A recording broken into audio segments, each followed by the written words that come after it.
तो जैसा कि परमात्मा ने दास को निमित्त बना के भोग प्रसाद लगवाने की एक विधि शुरू की कि वही भोग केवल पूर्ण परमात्मा को लगाया जाता है। घर घर में परमेश्वर को हलवे राम का भोग लगना शुरू हुआ।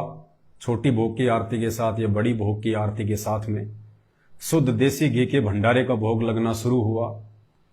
और रह रह के परमात्मा अपनी आत्माओं से प्रसन्न भी हैं, उनको दर्शन भी दे रहे हैं, हर प्रकार के आध्यात्मिक लाभ और सुख भी दे रहे हैं, उनको महसूस भी करवाते हैं कि बच्चों में पल पल तुम्हारे साथ में हूं। दास के घर में भी परमात्मा दया करते हैं, भोग लगता है।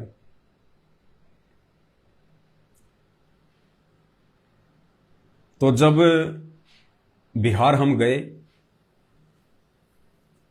तो दास को अंदर से महसूस हुआ कि अभी भी काफी संख्या में भाई बहन केवल देखा देखी में भोग लगा रहे हैं।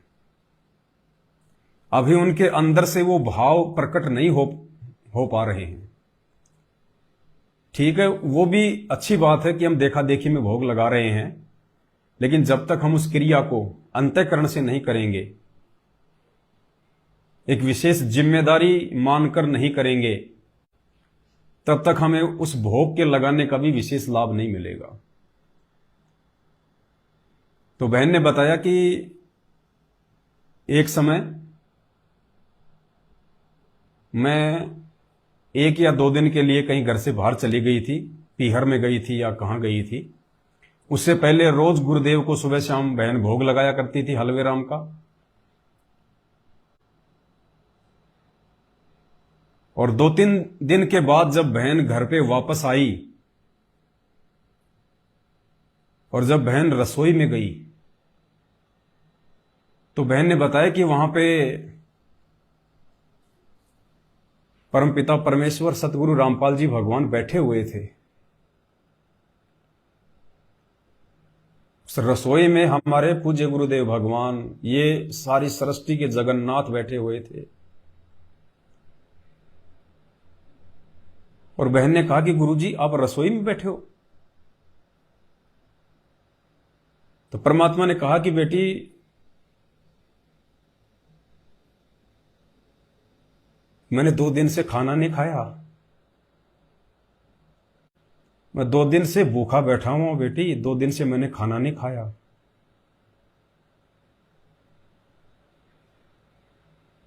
उसके बाद बहन ने बताया कि मुझे बहुत अंदर से ग्लानि महसूस हुई, मैं बहुत रोई।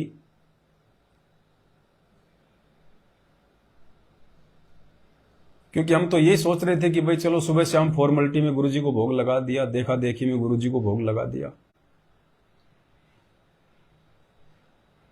ये परमात्मा अपने भगत का भोग स्वीकार करने के लिए आता है सूक्ष्म रूप से, जैसे द्रौपदी का चीर बढ़ाया सूक्ष्म रूप से। और जब हम प्रार्थना करते हैं परमात्मा से भोग की थाल आगे रख के कि हे परमपिता परमेश्वर, सारी सृष्टि के रचनहार कबीर परमात्मा सतगुरु रामपाल जी भगवान, आप जी का भोग प्रसाद तैयार है, आप अपनी पवित्र रसना से इसे पवित्र करने की कृपा करें। जब हम ये शब्द कहते हैं कि आप अपनी पवित्र रसना से इसे पवित्र करने की कृपा करें, तो परमात्मा अपनी पवित्र रसना से, अपनी पवित्र जिह्वा से उस भोग को स्वीकार करते हैं। परमात्मा उसको खाते हैं, उसको ग्रहण करते हैं। उसके बाद वो अमृत बनता है, वो प्रसाद बनता है। और उस प्रसाद को खाने से फिर हमारे गीता जी के अनुसार जन्म जन्मांतरों के पाप कर्मों का नाश होता है। वरना अगर भगवान भगत के भोग को स्वीकार ना करे, अपनी पवित्र रसना से उसे पवित्र ना करे, तो हमारे पाप कर्म हल्के नहीं हो सकते, हमारी श्रद्धा, हमारे भाव हमारे गुरुदेव में नहीं बन सकते। तो गुरुजी ने कहा कि बेटी मैं 2 दिन से भूखा हूं, तू कहां चली गई थी, मुझे खाना क्यों नहीं खिलाया।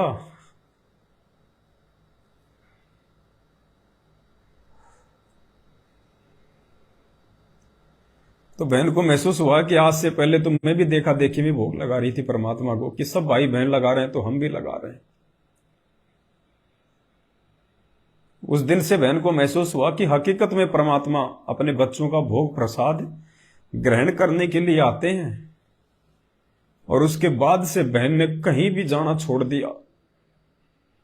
थोड़ी बहुत मोह ममता उसकी जो अपने पियर में थी, अपने माँ बाप की तरफ थी, उनसे मिलने की इच्छा होती थी, बहन ने वहां भी जाना छोड़ दिया कि मेरे भगवान को छोड़ के, मेरे परमात्मा को छोड़ के मैं कहीं नहीं जाऊंगी, अपने घर पे रहूंगी, परमात्मा की भक्ति करूंगी, उनको प्रसन्न करूंगी। और उस दिन के बाद से बहन ने परमात्मा को हृदय से फिर भोग लगाना शुरू किया। और बहन कहती है कि परमात्मा रह रह के मुझे साक्षात दर्शन देते हैं, साक्षात। मुझ पवनदास पे भी ऐसी दया नहीं बख्श रहे परमात्मा। 8 साल हो गई, मुझ नीच को भी परमात्मा ने कभी सामने प्रकट होकर दर्शन नहीं दिए। और वो कितनी अच्छी आत्मा होगी परमात्मा की।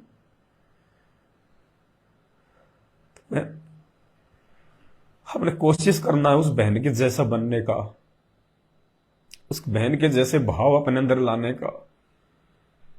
हम देखा देखी में भोग लगा देते हैं, जल्दबाजी में भोग लगा देते हैं, समय पे भोग नहीं लगाते। ये फॉर्मेलिटी सी समझ रहे हैं कि बस सब भगत लगा रहे हैं, अपने भी लगा दो। गुरुजी थोड़ी आते हैं खाने के लिए, खाना तो हमने ही है। ये हमारी भूल है, क्योंकि ये परमात्मा है धरती पर। भाई और बहनों, जैसे हम अपनी छत पे और कबूतरों को हम कोई दाने डालना शुरू कर दें, और 10-15 दिन हमने उन कबूतरों को हमने जो है सुबह सुबह गेहूं डाल दिया, मक्का डाल दी, और रोज वो कबूतर खाने के लिए आते हैं, क्योंकि उनको पता है कि हम वहां जाएंगे तो हमारे को भोजन मिलेगा। रोज वो कबूतर अपने समय पे आके बैठ जाएगा वहां पे, समय पे। और यदि 2 दिन के लिए हम किसी रिश्तेदारी में चले जाएं, किसी काम से बाहर चले जाएं, और हम दाने ना डाल पाए उस दिन, लेकिन वो कबूतर तो अपने निश्चित समय पे आएगा, क्योंकि उस कबूतर को विश्वास है कि मुझे भोजन मिलेगा। और जब वो कबूतर वहां आके छत पे बैठता है, वो देखता है कि 1 घंटा बीत गया, 2 घंटे बीत गए। वो बेचारा भोला पक्षी होता है, वो इस उम्मीद में, इस आस पे बैठा रहता है कि मालिक आएगा, दाने डालेगा, मेरा पेट भरेगा। और वो पूरा दिन बेचारा इसी उम्मीद में भूखा बैठा रहता है वो पक्षी। और जब उसको दाना नहीं मिलता है तो वो दोष उस दाने डालने वाले को लगता है। तो इसी प्रकार पुण्यात्माओं, ये परमात्मा है, हालांकि ये समर्थ है, ये पूरी सृष्टि को खिला रहा है। ये हमारे भोजन का भूखा नहीं है। ये तीनों लोकों में प्रवेश करके सबका पालन पोषण करता है ये परमात्मा। ये सिर्फ हमारे भाव का भूखा है कि मेरे बच्चे खाली देखा देखी में भोग लगा रहे हैं, या कुछ अंदर से भाव भी हैं उनके। उस दिन के बाद से बहन ने बिल्कुल कहीं भी आना जाना मना कर दिया कि मैं कहीं नहीं जाऊंगी। मेरे परमात्मा से बढ़ के, मेरे गुरु से बढ़ के ना मेरे माँ बाप हैं, ना मेरे रिश्तेदार हैं। मेरा घर ही मेरा आश्रम है।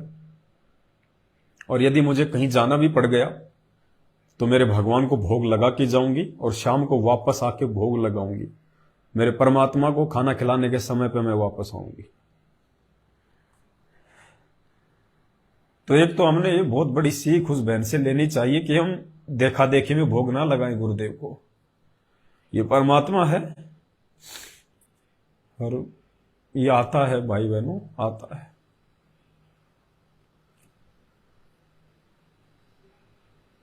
उस दिन भी बहन की जो बेटी थी 14-15 साल की होगी, परमात्मा ने जब वहां पे 2 दिन की साथ संगति रखवाई, सारा दिन पूरी रात 24 घंटे परमात्मा के ज्ञान आधार से चर्चा मालिक की। और कोई बात नहीं, कोई घर की बात नहीं, कोई खेत खलिहान की बात नहीं, कोई बच्चों की बात नहीं, कोई रिश्तेदारों की बात नहीं, केवल सतगुरु रामपाल जी भगवान की बातें, उनकी महिमा, उनकी चर्चा उनको नहीं पता था तो परमात्मा ने दास को निमित्त बनाया, दास को नहीं पता तो मालिक ने बहन को निमित्त बनाया। हमारे एक उमेश भगत जी भी आए हुए थे, वहां पास के ही हैं, 2-4 भगत जी आए हुए थे। तो भगत तो परमात्मा की चर्चा ही करेंगे। तो बहन की बेटी को गुरुदेव भगवान ने साक्षात, जहां पे उनका दरबार लगा हुआ है, परमात्मा ने बहन को साक्षात दर्शन दिए। और बहन ने सुबह उठ के बताया कि आज गुरुजी बहुत प्रसन्न है, जो हम परमात्मा की चर्चाएं कर रहे हैं इस घर में 2 दिन से। तो परमात्मा हम सबके भाव देख के, हमारी श्रद्धा को देख के, कि क्यों तो ये भग रहे हैं, कभी बिहार, कभी पंजाब, कभी बंगाल। हम कोई काम धंधे के लिए नहीं जाते, बिजनेस के लिए नहीं जाते, पैसे के लिए नहीं जाते। हमारा मकसद है कि हमारे भगत भाई बहन आने वाले विनाशकारी समय से पहले पहले परमात्मा से दिल से जुड़ जाएं। उनको कोई शंका हो भक्ति मार्ग को लेके, गुरुदेव भगवान को लेके, वो निकल जाए, दूर हो जाए, परमात्मा को भोग लगाना शुरू करें, गुरुदेव का प्रकट दिवस मनाएं। इसलिए हम भागादौड़ी कर रहे हैं। सुबह उस बहन को फिर परमात्मा ने दर्शन दिए और दरबार में गुरुदेव भगवान बैठे हुए हैं। दरबार में गुरुदेव भगवान ने यूं हाथ करके बहन को, बिल्कुल जैसे मतलब प्रसन्न मुद्रा में, और परमात्मा ने अपनी इस मुद्रा में, और जब हम लोग आरती कर रहे थे उस समय सबको दर्शन दिया परमात्मा ने। और बहन ने बताया कि गुरुदेव भगवान के पीछे बैक साइड में सूरज की किरणें फूट रही थी, गजब का तेज था, ओरा, परमात्मा के ओरा था पीछे पूरा। और परमात्मा हंस हंस के सबको, हम नित्यनेम नहीं कर रहे थे, मतलब 4 या 5 बजे का समय था, सब लोग हम सो रहे थे उस समय। तो बहन ने बताया कि परमात्मा ने सभी सूतों को आशीर्वाद दिया। बिल्कुल बहुत प्रसन्न थे गुरुजी, बहुत प्रसन्न। गुरुजी मुस्कुरा रहे थे, हंस रहे थे, गुरुजी प्रसन्न थे, और खूब गुरुजी ने सबको आशीर्वाद दिया वहां पे।